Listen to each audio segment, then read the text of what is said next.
video is going through the marking points for how muscles contract. Go through the diagram first. What we see first of all is a wave of depolarization from the action potential moving into the muscle cell. This depolarizes the sarcolemma, that being the cell membrane.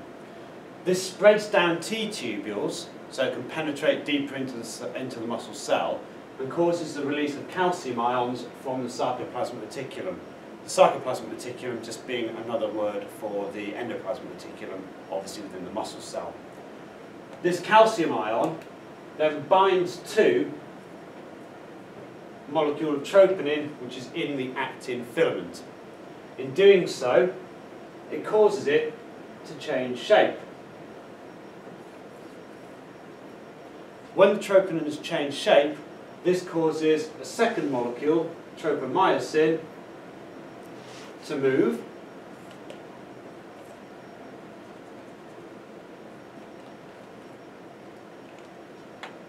And with the tropomyosin moved,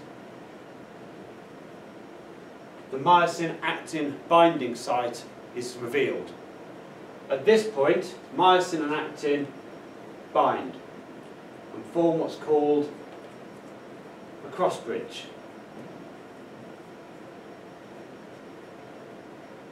The calcium ion also activates ATPase,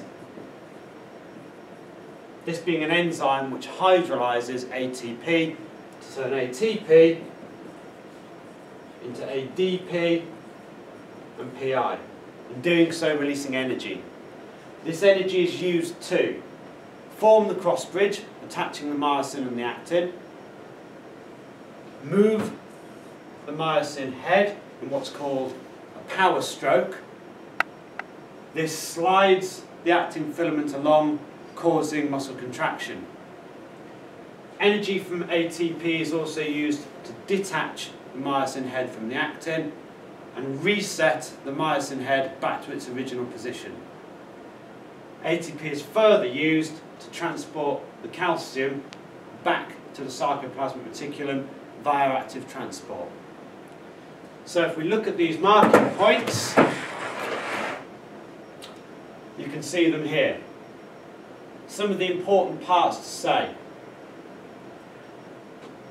We need to talk about the troponin changing shape.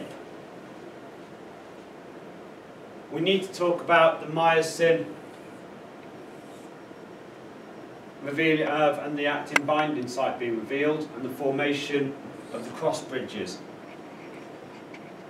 Make sure you talk about the calcium ion being used to activate the ATPase, and also make sure that you include that it is not the ATP which causes the movement of the myosin head, but rather the energy from the ATP. Now you may have read in some of the textbooks that it's the use of ADP and PI which help to attach and move the myosin head, and you are correct. However, looking at the mark schemes on the AQA questions, you'll find that energy from the ATP is used for these things: attaching, power stroke, detaching, resetting and transporting the calcium ions back to the sarcoplasmic reticulum.